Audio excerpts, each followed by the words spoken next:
The Tomorrow War has landed on Amazon Prime. Is it the sci-fi action film we've been waiting for? Let's talk about it. Do you want to see something really dangerous? I feel like literally that's all I've been doing since I got here, but okay.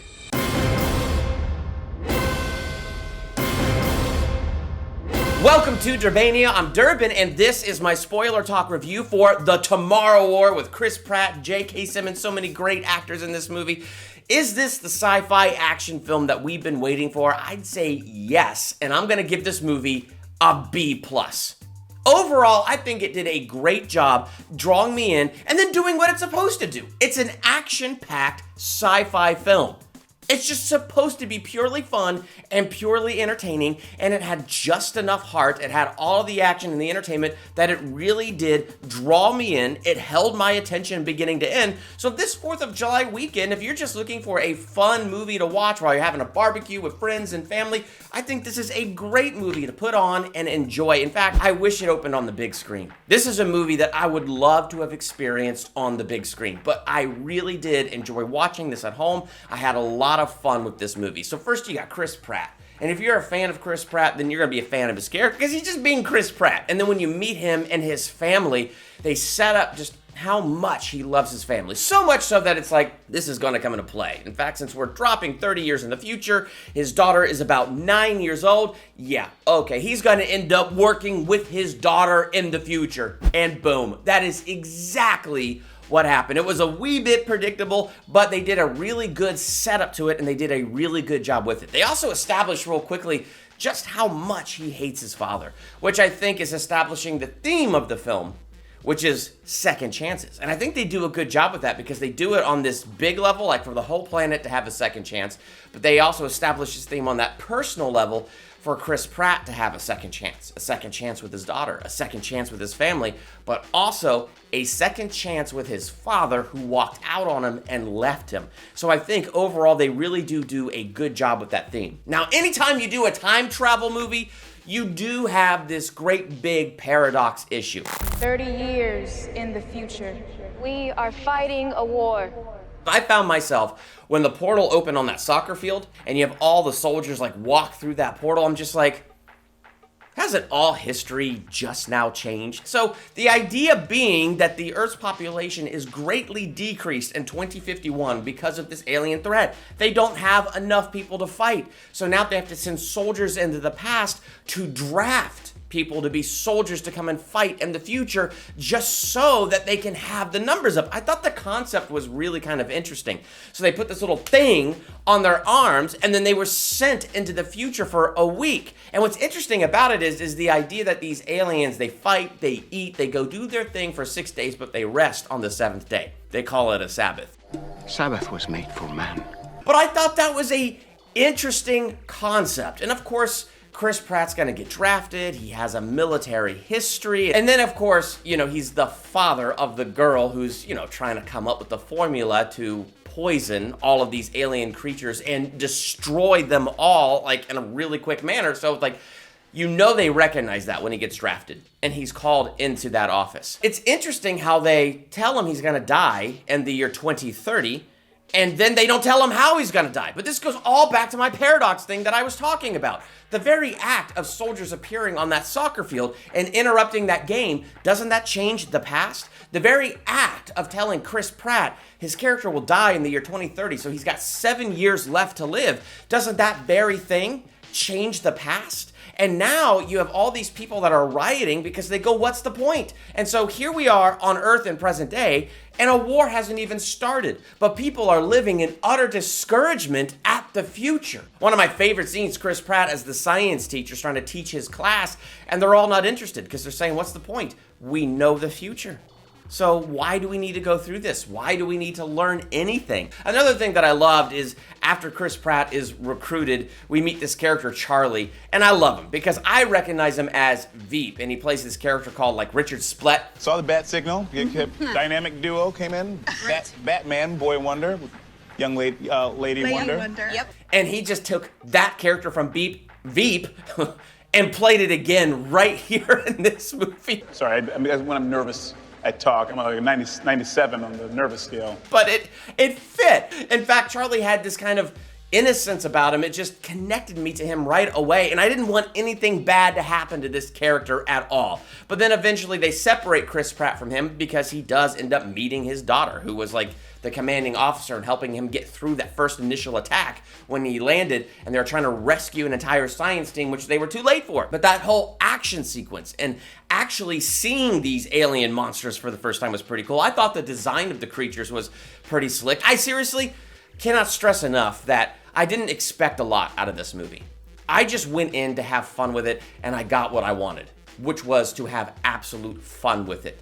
But I thought it was cool, Chris Pratt working with his daughter 30 years into the future. But then we also get to this emotional breakdown moment, because you remember he doesn't like his dad. He's cut his dad off. There is no love there. There is no forgiveness there. And there is no this man being a part of his life in any way, shape, or form, because he walked out on him. So as Chris Pratt meets his daughter, come to find that before he dies in 2030, he left his daughter. He left his wife.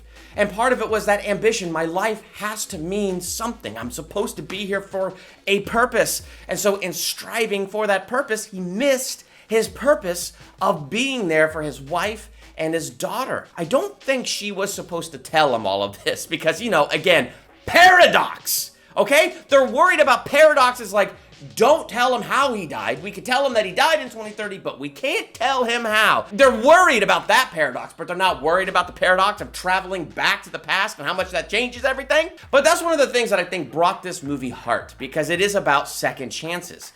And here he is cutting his dad off because his dad left him. And now he's found out that that was in him, and he left his own wife and daughter.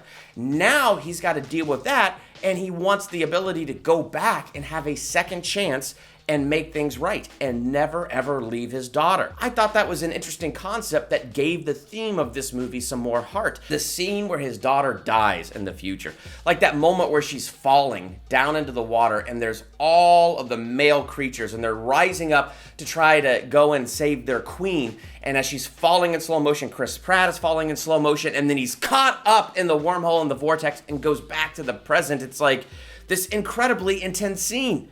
Because I do love the heart of Chris Pratt. Yes, he wanted to take this vial, this formula that she had created that would be poison to these creatures, take it back to the past, mass produce it. But then he's thinking, I need to bring it back to the future. Because I don't just need to be a good father for you in the present. I got to come back and save you now. But in my head, I'm like, it's time travel, man. Go back, mass produce thing. You never have to come back to the future. The very act of mass producing the thing in the past means you've already got the poison that's going to kill them. Boom, you've already won the war before the stupid war begins. So don't worry so much about trying to figure out how to get back here and save her here, because the very act of replicating the formula back in the past will change everything. Stuff like that, it irritated me a little bit, but I liked the heart behind Chris Pratt because it's that moment of like desperateness. If in this present 2051, he's learning that he left his family, he's doubling down on the I'm not going to leave you. And so that moment where she's falling down in slow motion to all those creatures about to kill her, then he gets caught up in the vortex, it was a pretty good moment. But what really broke my heart is when he wakes up in the present and Charlie's there. And he just kind of looks at Chris Pratt with shame and he says, I hid. Oh gosh, because I like this character so much. But here's the interesting thing. They're now brought back to the present. So now, here in the present moment, they find out that the little tower for time travel in the future was destroyed. There's no going back to the future. What a great trilogy. The point is, now that they're in the present, they realize the importance of every choice that they make here and now. And they begin to try to solve the mystery of why did they never see an alien spaceship crash. And when they begin to put two and two together, they end up back at Chris Pratt's science class, which brings us back full circle to this whole idea of what we do now in the present matters. It's not useless for them to study science. It's not useless for them to apply themselves just because they know the future. They can't let the fear of the future shut them down. The present is where choices are alive, and now they need to make better choices. And then you have Volcano Boy, who was kind of funny earlier, but it turns out his volcanic knowledge is the missing piece of the puzzle that helps them change the entire course of the future. Makes me think of this verse right here. Let us not become weary in doing good, for at the proper time you will reap a harvest if we do not give up. We can't live in the bondage and guilt of the past, nor the fear of the future. The present is a gift. This is where we have the choices that change everything. Boy, they say kids never come by unless they need something. Dad, I need your help. I'll get my coat. And I love that from J.K. Simmons. He's like, yeah, kids never come to you unless they need your help. I'll get my coat. But it just shows the heart of the father that he wanted to be there for his kid. And you kind of see J.K. Simmons on that same thing. He made a huge mistake as a father. He should never have left his kid. But you find out it's because he's messed up from Vietnam and he had a bad temper. He couldn't find his way back. And he thought it would be far worse if he stayed with his family. So he left his family. And now he sees the devastation of leaving, and he wants that second chance to be part of his son's life, his granddaughter's life. He wants that second chance. So the whole end of this movie is that same female that they were fighting in 2051. They awake them all early when they go find the ship. And I love this moment from Charlie. I'm not gonna hide. I'm gonna fight.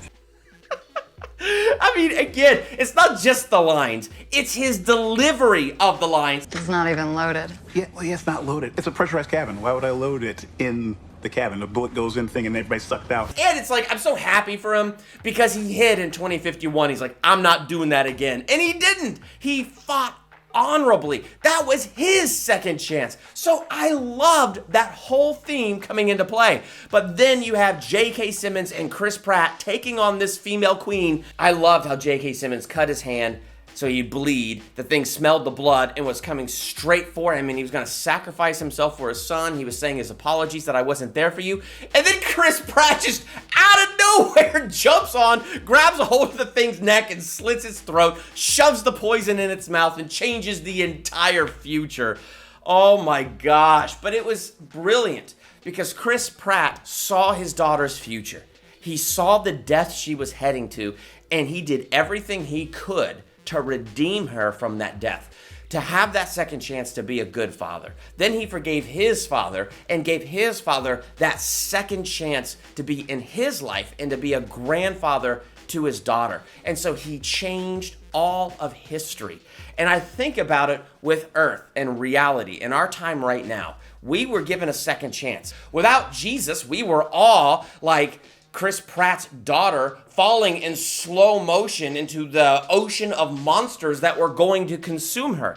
But it was Chris Pratt that went back in time and changed that. It's Jesus who came to earth and changed what our destiny was going to be, which was that type of condemnation. But he didn't come to condemn the world. He came to save the world so that whoever believes in him is not condemned, period. And so Jesus is that one who came to us in our plane of existence, intersected at a certain point of time, and he altered our future so that if we believe in him, we have a brand new destiny. The other connection I see is at the beginning of this movie. He's a nice guy, he loves his family, but his priorities are out of whack. His ambition is first and foremost. He has to be important, has to have something important to do. I think we all have that drive. But as he meets his adult daughter, things begin to change, especially when he hears about the mistakes that he made leading up to 2030. And he's like, wow, the most important thing I could do with my life is be there for my wife and my kid and be present with them. And he puts them first. To me, that's an exact picture of Matthew 6:33 that says, seek first God's kingdom and his righteousness, and all these things will be added to you. God knows that we have desires about what we want to do with our lives, but when we order things correct+, God first, family second, and we have that proper order, it is amazing how God takes care of all those other things. I'm giving this movie a B+. I enjoyed it. What did you think of The Tomorrow War? Let's talk about that in the comments. While you're there, hit that subscribe button to become a Durbanian. Hit the bell by the subscribe button so you're notified for my next movie review, theological analysis, or anything else I do here. I'm Durbin. Thanks for checking out Durbania.